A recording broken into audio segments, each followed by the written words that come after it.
Hi, I'm Stephen Victoriano, a local fashion designer here in Angeles City.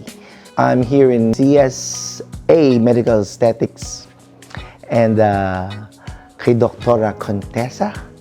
So, naging client ko siya here in Angeles way back 2000, early 2000.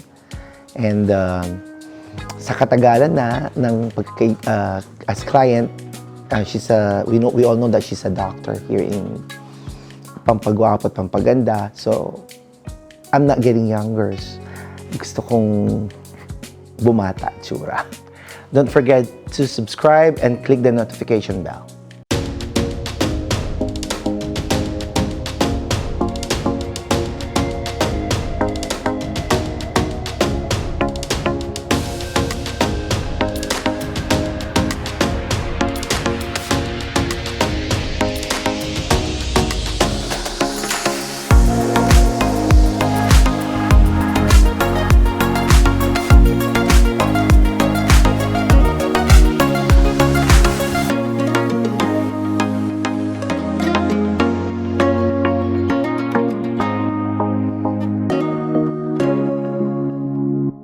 Good day, everyone. Welcome to the CSA Medical Aesthetics. I'm Dr. Contessa, your certified aesthetic physician. In today's episode, we have a new guest. Let's all welcome Stephen Victoriano. Hi, Stephen. Hi, Doc. Yeah, welcome to the CSA. First time. And first time to kind of have kind of a treatment that is enhancement. Because you're still young. How young are you? How young are you? That's the right term. Mid-40s, late 40s, Yes. something like that. But he looks a lot younger. Like Asian face, they think of us having this younger look, right? Yeah. And the shape of the face of Asians, round. Yeah, it's a common shape amongst Asians having this round shape. And we're kind of like stretched horizontally. Unlike Caucasians, their face is stretched vertically, okay, elongated. So what we want to do right now for Stephen is to do an enhancement in a way to kind of define areas. For example, for men, the lower third jawline area. There you go. So we kind of like want to bring out this one, the angle of the mandible, and also give an emphasis on this mandibular line here. Correct, Stephen? Yeah. In a natural way, of course, non-surgical. Something that will still kind of make you have your natural features. It's not really altering your anatomy, altering your looks, but we want to improve what you already have, right? And of course, apart from doing like a so-called jawline definition, we want to improve the skin quality. It's important to take good care of the skin condition. Of course, we want the skin to still have its normal hydration, good skin integrity, and kind of like even skin tone, and there's radiance, firmness, tightness. We don't want it to sag down or become loose. So we can do some treatments that will improve the skin quality. And especially in this region of the world, okay? In our country, it's so hot and humidity. And it's like a place for like having this large pores, oily skin. And then because of like our sun is really all throughout the year. It's like summer all throughout, right? Yeah. So we get this UVA, UVB, and they, you know, they have an effect on the skin whereby the skin kind of like have the sunspots, pigmentations, wrinkling. So we call it the photo damage. And looking at the upper third of the face of Stephen, we notice some lines and wrinkles. Yan. Signs of Aging. aging. There you go. So we also want to improve, we also want to correct those lines and wrinkles So we will do a treatment to get rid of lines and wrinkles. So especially here, crow's feet area, and you check on the center of this, the glabella area, we call it glabellar region, and then forehead, you can see lines and wrinkles. So we want to do something about that. Okay? Agree ba, Stephen? Yes. Okay ba? Excited. Yeah. In the past, you were only doing, for example, facials, right? Yeah. Although we did one-time treatment for you, the under eye. Just one time. We injected a so-called collagen filler, and we've seen already an improvement. Noticeable, Yeah, it is. right? No downtime with that one. Parang like you injected it today, and then tomorrow you're okay na. Yeah. Oh, that's good. Okay. That's the goal in aesthetics. As much as possible, no downtime, or you say minimal downtime. I think after an hour. An hour, It's okay already na, effective. right?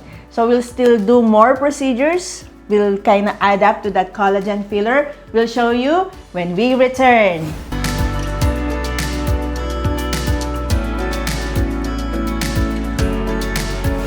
And we're back. So we're doing a treatment for Stephen. We'll be starting with our Ultherapy to target the jowl fats as well as the mid-cheek fat pads here. So we want to slim this prominence of this soft tissues mid-face area, and then we'll start on this lower part. Okay, just first shot, Stephen. That's okay. Okay, so we'll just continue with this one. So this is Ultherapy. This is a device making use of the so-called, they call it high-intensity focused ultrasound. So the ultrasonic energy, it enters or it penetrates the soft tissue layers. So from your skin layer to your subcutaneous layer. And since this is 4.5, it can reach the so-called SMAS, or what we call superficial musculoaponeurotic system. So this will help in reducing some of the excess fats. So it has some fat reduction. And at the same time, it can also firm and tighten the skin. And it can also help with the lifting of saggy tissues. So if we want to do contouring, reshaping of the face, we also include our Ultherapy. So the Ultherapy has 3 transducers. We have the 1.5, the 3.0, and the 4.5. So your 1.5, it reaches the so-called fibroblast layer or dermis layer if you want to do collagen stimulation. And your 3.0 is up to the subcutaneous layer if you want to do the so-called superficial fat reduction. And the SMAS layer for 4.5 to do a skin, or rather kind of SMAS contraction inside to tighten and firm the tissues and do a benefit of lifting. So this is the US FDA approved for non-surgical face lifting. So it's called Ultherapy. So I am targeting the jowl fat tissues and the mid-cheek fat tissues to kind of like slim it or reduce it. Then we also wanted to achieve an improvement of the skin condition, even the skin quality, especially if you're using the 1.5 millimeter transducer. So this is kind of like a customized approach for Ultherapy because we have the standard type. So we're doing a modified or a customized approach of our Ultherapy delivery. So you can deliver as many shots as you can. So we will be giving like 50 shots on this side. So I just use the 4.5 because I'll be doing combination procedures. So we'll be working on the different layers of the face. So we know that aging is not only on the skin, but it's also on the inner tissues or beneath the surface of the skin. So I'm on my last delivery. Okay, so done with the non-invasive approach. Now we'll be combining the treatment with a so-called minimally invasive treatment. Okay, so the first one will be utilization of our dermal filler. Okay, Stephen. So we will use hyaluronic filler. And we know hyaluronic is a natural substance. It's present in our system, in our skin, in our tissues. So this is a product material that had been used for a long period of time already. and it has a lot of like usage not only in aesthetic medicine, some other specialization they've been using hyaluronic substance. I'll start working on the angle of the mandible. So we want to create that good L shape, okay? So on the right angle here, so I'll be palpating for the inferior border of the mandible here, and the angle is here. And for men, we want to have that widening of the face on the lower third. So it's increasing the bigonial width. So I have a hyaluronic substance here, and I have palpated the back of the angle of the mandible. We'll be working on the anterior part of this one. Please disinfect. Okay, so just with a perpendicular approach onto the bone. Okay, I'm already on the mandible bone area, angle part. And then usually I still do an aspiration. Okay, and then we'll push the product.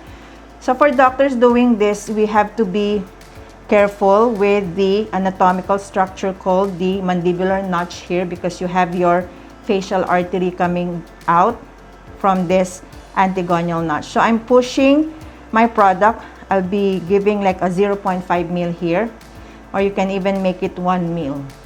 So we'll be starting with a procedure that's gonna be giving like a subtle enhancement for Stephen. So we want to do these kinds of treatments in a gradual way. Then I'll proceed with my next treatment, the so-called PDO reshaping. Okay, we want to do a so-called kind of like a jawline definition. That's the goal. We want to enhance this jawline area here.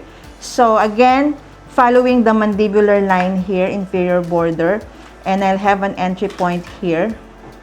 So whenever you're doing PDO thread for like face reshaping, okay, so you want to create this angle or want to give an emphasis on that one, you can utilize a PDO cog thread for this region. So I'm just injecting lidocaine. So Stephen, this is just something for numbing, okay?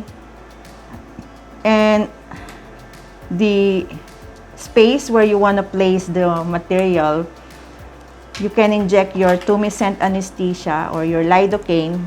Then you can use this PDO cog thread, and then we'll just follow the mandibular line, and you can place it in the subcutaneous plane, the deep subcutaneous layer. So we're just gonna push it towards the chin area. I'll be adding lidocaine again here. So I'll use this kind of technique to do a so-called reshaping, or the so-called definition of jawline. Okay, so I'm just gonna glide it there. The other material that you can still use for this kind of treatment is also filler. You can still add filler, but if you want a more defined jawline, you can make use of your PDO threads. Okay, so again, I'll create another entry point for my second cog thread here. So it's just 2 cog threads on this inferior border of our mandible to create that good jawline here. Now the PDO threads also they have an effect of lipolysis. So if you have some excess fats here, it was reported to reduce fats like around 25%. So it can still help in further kind of like contouring, reshaping the face via reduction of some of your fat tissues there. So I'm just gonna place it in a kind of layer 2. Okay, so there you go. So this is the 2 cog threads, and I'll add a last one, a short 60mm to create that L shape. So we want an L shape. Okay, so this is just a 60mm. You place it anterior to your tragus area. So I can use the same entry point here, and this is just a cog again, a PDO cog, 60mm length of your cannula. There you go. And then that's it. Now, I also mentioned a while ago that we'll be doing skin quality improvement and as well as fine line or wrinkle treatment. We'll be making use of our Botox to get rid of the lines. So after this, we'll do the Botox. Okay, done on this part here. So for my Botox, I'll target the lines on the crow's feet. Some pain freeze, please, spray. So actually, before doing your procedure, you can apply your lidocaine cream. You can leave it for like 45 minutes to numb the skin. So this is the first one for the crow feet area. Okay, so I can use 2 units for every injection point. So this is intradermal approach. And then we'll work on the glabellar region. So the procerus muscle, intramuscular, and then the left corrugator, the head, right corrugator head. Okay. And then we'll also inject on the tail of the corrugator and the other tail of the corrugator. Okay, sorry, Stephen. And then we'll work on the right frontalis here. So I'll start with the right frontalis. So this is just intradermal technique. And this will diffuse into your frontalis muscle. Okay, there you go. Now I'll also add for skin quality the Coll Shine. So it's made up of type 1 collagen already. Pressure here, please. So we want to improve the skin quality as well. So I can work on the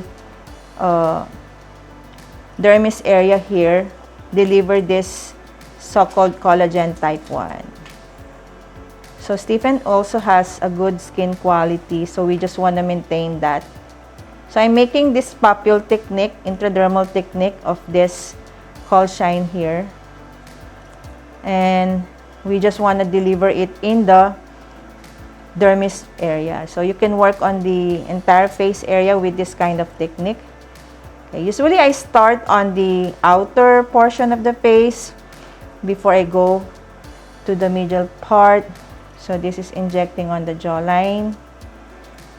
Now let me work on the medial aspect of the face. Okay, pain freeze please, or cold therapy. Now this kind of Coll Shine injection doesn't really have a kind of like a downtime, a long downtime, because in an hour or 2, these papules are already flat. So we're using the so-called collagen, atelocollagen, type 1 collagen. So we want to improve the skin quality and we want to tighten and firm the skin because it's already collagen that we're injecting. Okay, so we're done on the right side of the face. Let's proceed to the opposite side.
we are done on the left side. Let's show the result to Stephen when we return.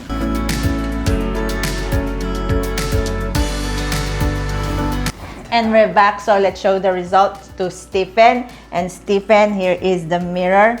You can check if there's any presence of like some changes, There is. minimal improvement. Because we're doing kind of like a subtle enhancement. This is a part 1. So we want a treatment that will still be kind of like, you know, within your face proportions. It's gonna give you that good harmony in a gentle way, in a subtle way. Because I'm pretty sure that the first time you had an injection was in the under eye, right? Yeah. So this one, we did a lot. We did multiple treatments. We did our Ultherapy. We also had the filler on the angle of the mandible, plus those cog threads on the jawline area. And then we added some botulinum toxin injections for the lines and wrinkles, and even your Call Shine Skin Booster Treatment intradermal. How are you, Stephen? I'm okay. You're okay. So, like, how's your experience with this kind of treatment? It's not really painful. Yeah. But I think it's Tolerable. This is the same, yeah. Tolerable, yeah. Because we also like applied numbing cream before the procedure. We left it for, like, you can leave the numbing cream for an hour to have a better, you know, effect of that numbness. Yun. And then also with our injections, like your hyaluronic, it has lidocaine, and we also injected to miss and anesthesia before the cog threads. There you go. So again, the goal is to create that good jawline. So somehow we wanted to create for like Stephen an L-shaped jawline, but we'll do it gradually. Okay? Because right now we have a kind of like something we follow in aesthetics, less is more. So we want to start with a little of this and multiple kinds of treatments, but each treatment just a little bit. Okay. And we don't want to overdo things, because right now, you know, you've been hearing about filler overfill syndrome, and some are already having this awkward appearance, like a pillow face. So we don't want to go into that. So we just want something still natural and within the ratios and proportions. Yan. So we'll still see some more improvements as time passes by. We'll check on you again on the part 2 of your jawline enhancement and the skin quality improvement. Game ka pa? Yes. Game na game. Game na game. So you're 47 right now. So we'll just kind of make your face stay in that mid-40s, late 40s. There you go. Because the earlier you start, the better. Because, you know, every year we lose 1 to 1.5% of our collagen. So they were saying that if you're already 50 and above, you might be losing 50% of your collagen already if you're not doing anything, or like you have an unhealthy lifestyle. But Stephen has healthy lifestyle, healthy diet, right? Balanced lifestyle. There you go. So do you want to share something to our viewers? Yeah. Anything you want to share with your experience and My experience here. Yeah. It's good. Yeah, actually, when we did the collagen filler under eye, so were there like comments, like there was an because improvement? I have an online class. Class, They yeah. noticed it. Okay. What happened to your face? They said you look like something. They can't explain, but you know. That is the goal, okay? Like people are looking at you, there's an improvement, but we cannot pinpoint which exact part of your face was the change, right? Yeah, that's a good thing. So even this one, it's gonna be gradual. The changes and improvements will be like in a gradual process. So we will be checking on you again. Yeah. Thank you, Stephen. Like, Thank you, Doctor. Yon, and Stephen is Doctora, it's the best. gonna make me, ayan, ano ba? Well, she's Gown, having dress. operations. Yeah. To be wearing my couture. The couture, yes. Do you have like an online social media of that one, your couture? That No. they can check. Right no. now, okay. Right now, I'm not doing that. Okay, there you go. Thank you so much, Stephen. We'll see you again. Okay, so thank you so much. If you have any questions, you may email us at csaskinclinic@yahoo.com, our FB page, CSA Medical Aesthetics, Instagram, CSA Medical Aesthetics, Our clinic is located here at the Infinity Shop, Pulong Maragul, Angeles City. Contact number 0933-860-9193 or 0917-504-4268. So please watch also our other videos at our YouTube channel, Contessa Salvador. Thank you so much. God bless you all. When it comes to natural beauty, you can trust the CSA Medical Aesthetics.